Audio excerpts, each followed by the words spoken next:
Et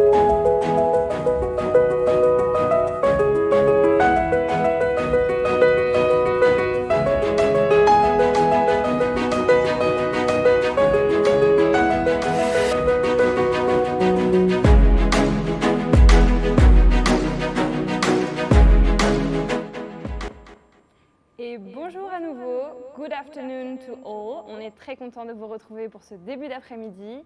Est-ce que vous êtes en forme? C'est une question rhétorique parce que bien sûr que vous êtes en forme pour commencer cet après-midi. Vous avez donc déjà eu 3 formations ce matin avec nos experts de toute la région méditerranéenne et on va continuer cet après-midi avec 4 formations. Et puis bien sûr toujours vos coachings en one-to-one. Avec donc nos 18 mentors qui sont là pour vous accompagner individuellement, répondre à vos problématiques. On espère que vous allez en profiter au maximum. Et puis cet après-midi, on est très content donc de commencer avec Oumaima El Kadiri qui est là à mes côtés. Bonjour Oumaima. Bonjour à tous. Qui va nous faire donc cette première formation de l'après-midi sur le marché, comment structurer et formaliser une estimation de taille de marché adressable, à la fois attrayante et crédible. Donc Oumaima, après 5 années d'expérience dans des postes à responsabilité, est experte des approches de coaching symétrique et positive et elle est spécialisée sur les études de marché. Donc vous êtes entre de bonnes mains pour commencer cette première formation. Bon courage et profitez-en bien, surtout tous, et puis aussi à tous ceux qui nous regardent et qui ne sont pas forcément avec nous sur ce bootcamp. On est très heureux que vous soyez là avec nous, à nos côtés. Bon après-midi, c'est à vous Oumaima. Bonjour à tous, je suis ravie d'être ici aujourd'hui parmi vous. Donc aujourd'hui, je vais me présenter rapidement. Donc je suis Oumaima El Kadiri, je travaille au sein du cabinet Go Consulting. C'est un cabinet de conseil en stratégie, management et organisation. Et donc aujourd'hui, nous allons voir tous ensemble le module Go to Market. Et donc à travers ce module, nous avons essayé de comprendre les différentes étapes qui sont nécessaires pour concrétiser votre idée et pour pouvoir vraiment proposer des produits et des services qui sont adaptables au marché et à ses besoins. Et donc tout ceci va vous mener vers un succès commercial garanti. Et donc nous répondrons à la question suivante, comment mener vos offres vers leur marché? Donc en fait, plusieurs startups que nous avons l'habitude de rencontrer, ils font face à un enjeu qui est très très important et cet enjeu c'est comment trouver de nouveaux clients. Et donc généralement, ils se précipitent à lancer une offre commerciale qui ne peut être pas en adéquation avec son marché. Et donc avant même de pouvoir concevoir cette offre commerciale, il est primordial de comprendre le fonctionnement de son marché. Pourquoi est-ce important ? Donc c'est vrai qu'on nous casse la tête, pourquoi on doit faire une étude de marché? Moi je sais que mon produit va fonctionner, c'est mon petit bébé, je sais très bien, je le connais bien, je sais qu'il s'adresse aux bons clients, mais est-ce qu'on est vraiment sûr? L'étude de marché, c'est une étape vraiment importante parce qu'elle vous permet de transformer votre idée, qui est sans doute peut-être incertaine ou à 50% certaine, en un projet qui soit potentiellement rentable. Et donc, la stratégie et la construction de votre offre ne peut découler que de cette étude. C'est à travers les insights que vous aurez collectés à travers cette étude que vous pourriez justement préparer une offre commerciale adaptée à votre marché. Et donc, comment je vais préparer mon plan Go-to-Market? Donc là, nous avons 4 principales étapes pour la préparation du plan Go-to-Market. Moi, je dirais plutôt que c'est un cycle qui se répète.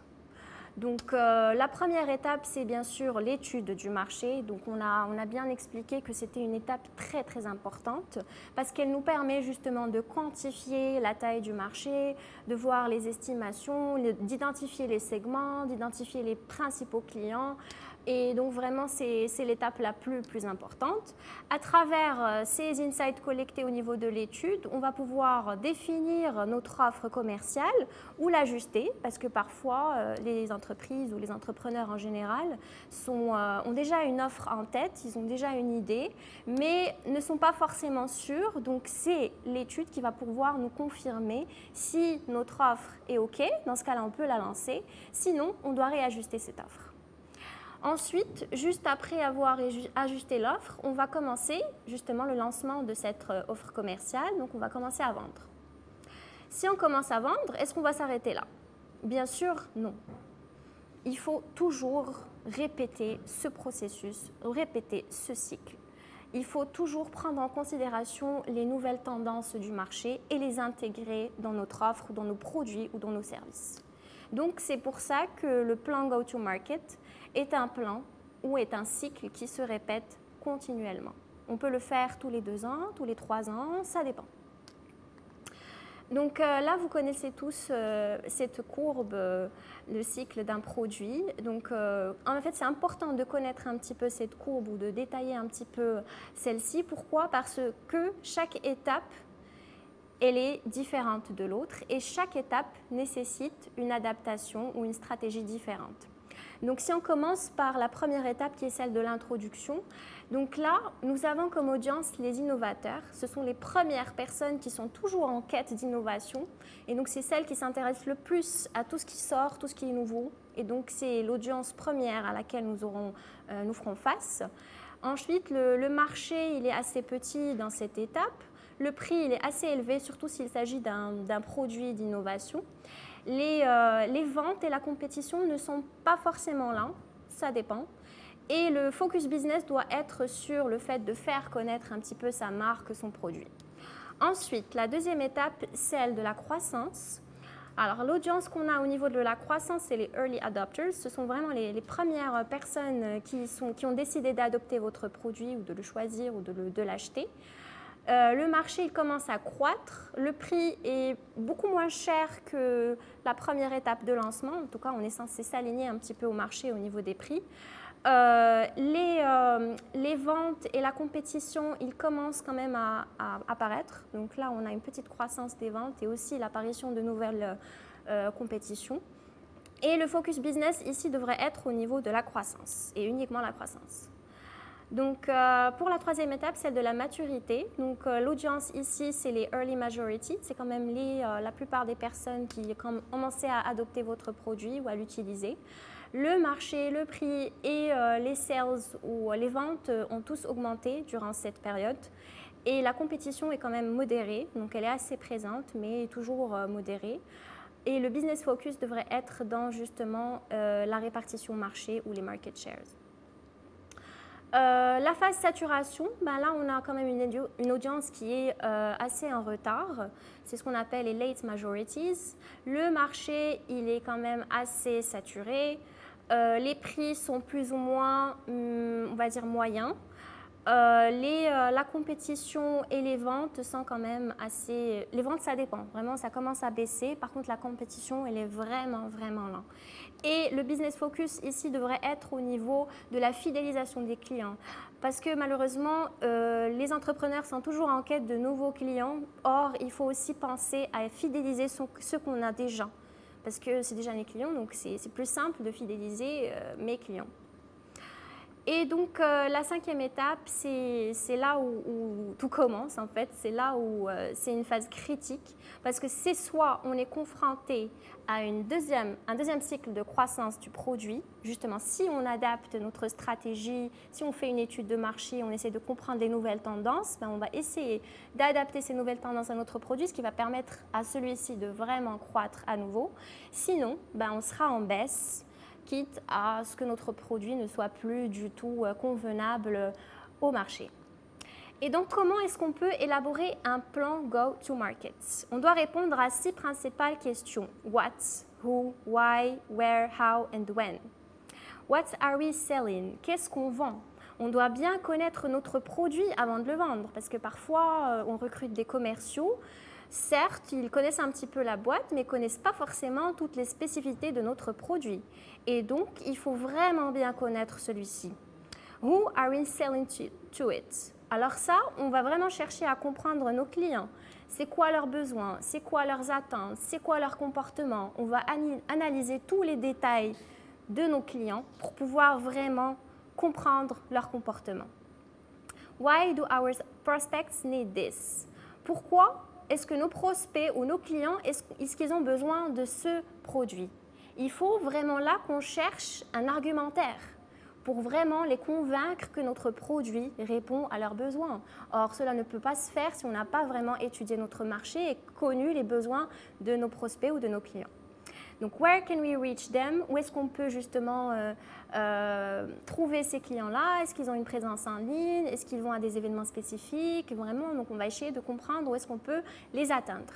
How do we go to markets? Comment ou quels sont les outils qu'on va utiliser pour justement utiliser ces stratégies pour justement lancer notre offre de produits ou de services? And when should we launch? À quel moment? Parce que le timing est très très important. On peut lancer un produit, mais pas avec le bon timing et ça ne va pas marcher. Donc, il faut vraiment choisir le bon timing pour que notre stratégie go-to-market soit vraiment sans problème. Là, on peut donner l'exemple, par exemple, d'une start-up qui, je sais pas, qui produit ou qui vend des fleurs. Si, par exemple, elle souhaite justement lancer ou commencer ses ventes, elle devrait peut-être choisir un timing assez particulier. Si, par exemple, c'est pendant la Saint-Valentin, ça peut être intéressant de proposer une offre de roses pour le prix d'une ou vraiment une offre assez attractive. Et donc ça, ce sont les différentes questions auxquelles nous allons essayer de répondre durant les sessions de coaching one-to-one. Donc on verra ça un peu plus en détail. Et par contre, j'aimerais bien faire un petit zoom sur la phase croissance, justement, qu'on a vue tout à l'heure. Donc cette phase est composée en elle-même en 4 sous-phases. La première étant l'amont, le développement, le lancement et le suivi. Et donc, on va d'abord parler de la partie amont, où c'est ce qu'on appelle avant le lancement du produit. Qu'est-ce qu'il faudrait faire?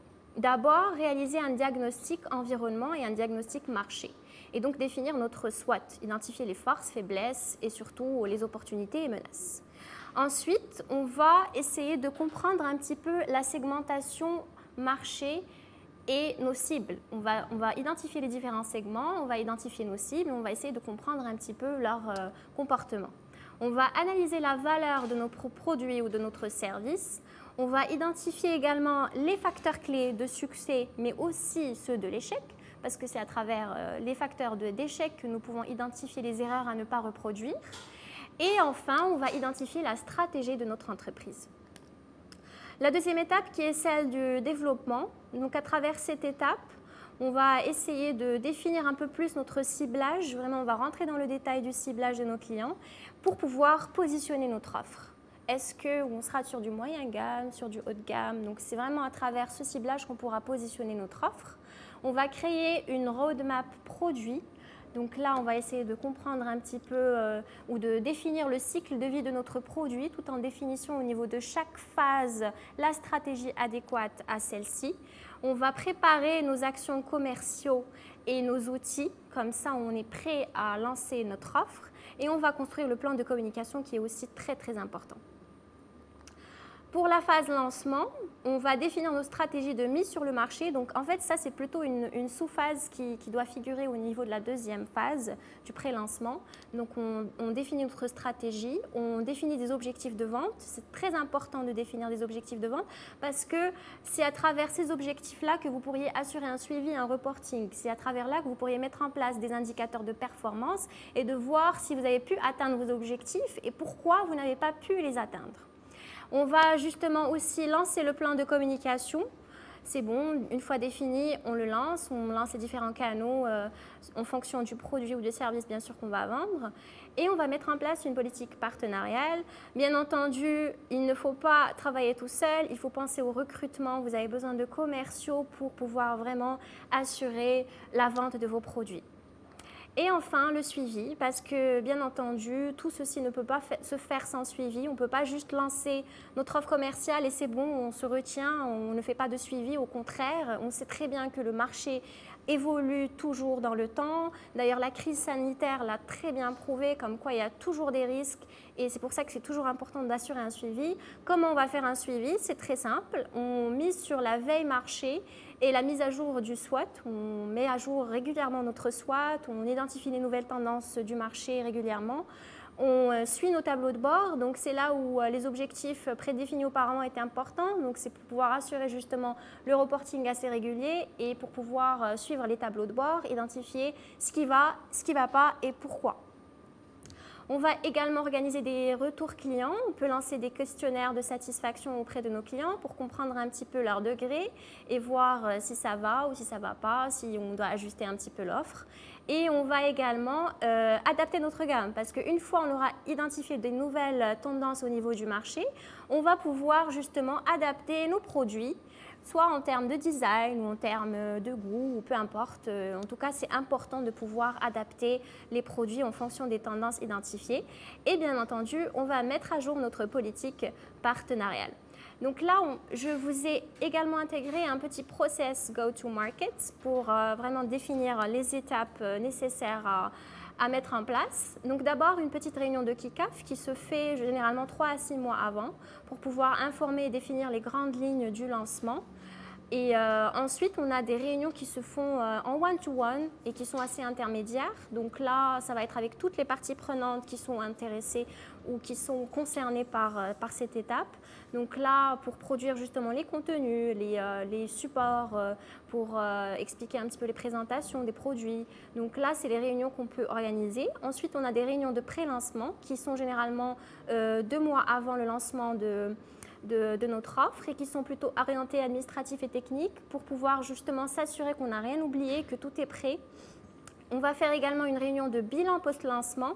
Donc ça se fait 1 à 3 mois après le lancement pour pouvoir vraiment avoir un retour d'expérience et comprendre si ça allait avec les différents départements, le marketing, les commerciaux, et pour avoir justement un retour terrain.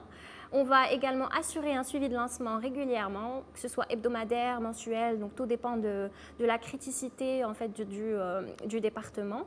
Et enfin, la réunion de lancement qui dure entre 2 à 3 semaines avant le lancement justement de l'offre. Ensuite, donc on va répondre à la dernière question des outils go-to-market. Et là, nous avons différents outils. La vérité, on en a plusieurs, mais j'ai essayé de vous reprendre les plus importants. D'abord, il y a la note de lancement. Donc, c'est vraiment la cible sur la sortie d'un produit. Généralement, les personnes ne rédigent pas de note de lancement. Or, c'est très important de le faire. Le communiqué interne qui va vraiment vous permettre de avoir un contact avec la presse, avoir un contact avec les clients, les revendeurs, et ça va vraiment permettre de détailler les prix, les fonctions du produit, du service que vous proposez. Ensuite, nous avons le macro-planning et la checklist. Donc là, vous avez tous les outils marketing, les actions de communication que vous avez lancées, les responsables également qui vont assurer ces actions. Et les kits de com, et là, vous avez vraiment plusieurs types de kits de communication. Il y a le pitch, le communiqué, la fiche produit, le site web, l'argumentaire, la liste des partenaires, le PPT. Donc vraiment, il y a pas mal d'outils qui sont disponibles et que l'on peut utiliser. Donc là, c'est juste le Canva. Donc juste pour récapituler, donc l'étude de marché, elle se compose de 3 éléments. D'abord, on doit vérifier qu'il existe bien une demande. Parce que voilà, la plupart des startups, elles ont l'impression que leur produit va forcément réussir parce que c'est leur petit bébé. Or, on doit s'assurer qu'il répond vraiment à une demande et pour cela, c'est nécessaire de réaliser une étude. On va identifier les besoins réels des clients. Donc là, on va vraiment essayer de comprendre c'est quoi leurs besoins pour pouvoir y répondre. Et la dernière étape, c'est d'identifier, analyser les concurrents de cette entreprise ou de cette start-up. Et ça, c'est un module qui vous sera présenté juste après par le managing partner du cabinet, M. Ali Bensouda. Il va vous détailler toutes les actions nécessaires pour analyser vos concurrents. Et donc, c'est l'étude de marché qui va vous permettre d'avoir toutes les informations pour pouvoir justement vous positionner face aux autres offres concurrentes. Et justement, si vous ne faites pas cette recherche, vous courez le risque de créer une offre qui ne s'adresse vraiment pas à la cible ou qui s'adresse aussi à tout le monde, mais ne convient à personne. Et ça serait vraiment dommage parce qu'il suffit juste de prendre un petit peu de temps pour réaliser son étude et vraiment avoir des insights et informations qui sont exploitables. Parce qu'on sait que l'information, c'est ce qui nous permet justement d'avoir tous les succès, mais il ne suffit pas de l'avoir à elle seule, il suffit aussi de l'analyser, de la comprendre pour pouvoir justement arriver à un succès commercial qui est garanti. Merci à tous. Donc je laisse place aux questions si vous en avez.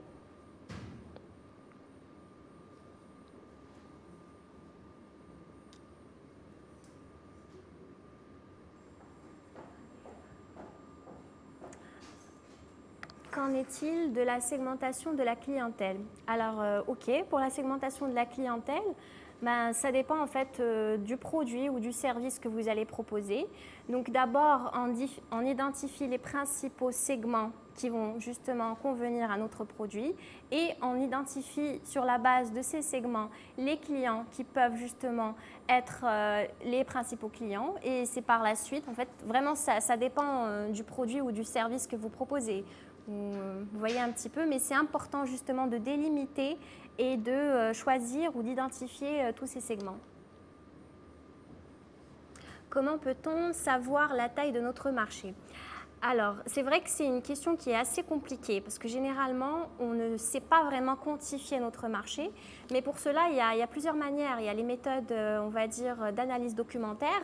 Vous avez justement des rapports qui se font régulièrement par des organismes de la Banque mondiale ou des organismes internationaux. Et donc, il faut peut-être consulter dans un premier temps ces organismes pour vraiment savoir si la data est disponible. Et généralement, elle est sur différents secteurs. On a des chiffres, on a pas mal d'informations qu'on peut utiliser.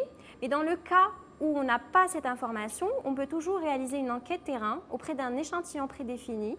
Et sur la base d'un questionnaire, ben, on pourra quantifier à ce moment-là son marché. Can we create a new market? New market, what do you mean by new market? Can you explain a little bit more your question, please?